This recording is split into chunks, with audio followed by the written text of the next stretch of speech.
Assalamualaikum warahmatullahi wabarakatuh.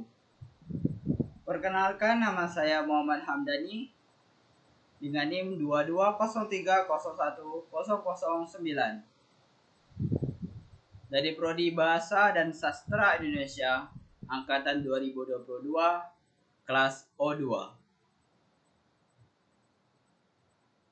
Baiklah, di sini saya akan menyelesaikan tugas mata kuliah Psikolinguistik.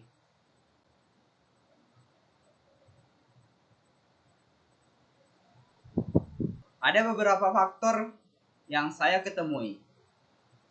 Faktor pertama adalah faktor penyebab pada anak. Yang pertama, kelainan fungsi otak. Gangguan berbahasa dapat disebabkan oleh kelainan fungsi otak yang mengganggu proses berbahasa dan berkomunikasi. Yang kedua, disfungsi alat bicara. Gangguan berbahasa juga dapat disebabkan oleh disfungsi alat bicara seperti masalah artikulasi, gangguan bersuara, atau karena ketidaksempurnaan perkembangan otak. Yang kedua, disfungsi alat bicara. Gangguan berbahasa juga dapat disebabkan oleh disfungsi alat bicara seperti masalah artikulasi, gangguan suara, atau karena ketidaksempurnaan perkembangan otak. Ketiga, faktor lingkungan. Lingkungan yang kurang kondusif dapat mempengaruhi perkembangan bahasa anak seperti kurangnya stimulasi bahasa yang bagus. Keempat, faktor genetik. Faktor genetik juga mempengaruhi perkembangan bahasa anak seperti riwayat keterlambatan bicara dalam keluarga. Solusinya, yang pertama, pengawasan dan pemeriksaan. Sebagai orang tua, segera lakukan pemeriksaan dan pengawasan terhadap perkembangan bahasa anak jika menemukan gejala gangguan berbahasa. Terapi dan strategi orang tua. Terapi dan strategi orang tua dapat membantu anak yang mengalami gangguan berbahasa seperti terapi bicara dan strategi komunikasi alternatif. Selanjutnya, pengembangan bahasa yang baik. Meningkatkan stimulasi bahasa yang bagus dan lingkungan yang kondusif dapat membantu perkembangan bahasa anak. Yang terakhir, pengobatan medis. Jika mengganggu berbahasa disebabkan oleh kelainan fungsi otak atau disfungsi alat bicara, pengobatan medis dapat membantu mengatasi gangguan tersebut. Dengan memahami faktor-faktor penyebab gangguan berbahasa dan menggunakan solusi yang tepat, orang tua dapat membantu anaknya mengatasi gangguan berbahasa dan memperoleh kemampuan berbahasa yang normal. Baiklah, saya akan menjawab dari soalan kedua.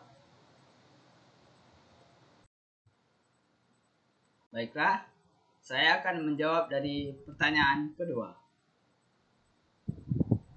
Hubungan antara psikologi dan linguistik adalah sangat erat dan kompleks.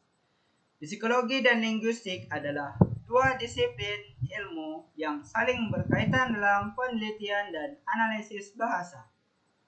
Berikut adalah beberapa aspek penting dari hubungan ini. Yang pertama, linguistik dan psikologi. Linguistik mengkaji struktur bahasa, sedangkan psikologi mengkaji perilaku berbahasa atau proses berkomunikasi. Keduanya sama-sama meneliti bahasa sebagai objek formal, tetapi dengan fokus yang berbeda. Linguistik memfokuskan pada struktur bahasa, sementara psikologi memfokuskan pada bagaimana bahasa dipakai dalam berkomunikasi dan bagaimana bahasa mempengaruhi perilaku manusia. Yang kedua, kaitan dengan kesehatan mental. Bahasa memiliki pengaruh signifikan terhadap kesehatan mental kata-kata yang bersifat negatif dan menimbulkan stres dan kecemasan. Sedangkan kata-kata yang positif dapat memberikan efek yang menenangkan. Penelitian linguistik dan psikolinguistik dapat membantu memahami bagaimana bahasa mempengaruhi kesehatan mental dan menciptakan strategi komunikasi yang lebih sehat. Yang terakhir, penggunaan ilmu bahasa lain. Psikolinguistik juga memerlukan pengetahuan dari ilmu bahasa lain, seperti neurofisiologi, psikologi, dan neurolinguistik, untuk memahami bagaimana bahasa diproses oleh otak dan bagaimana bahasa mempengaruhi perilaku manusia. Baiklah, sekian jawaban yang saya ketahui.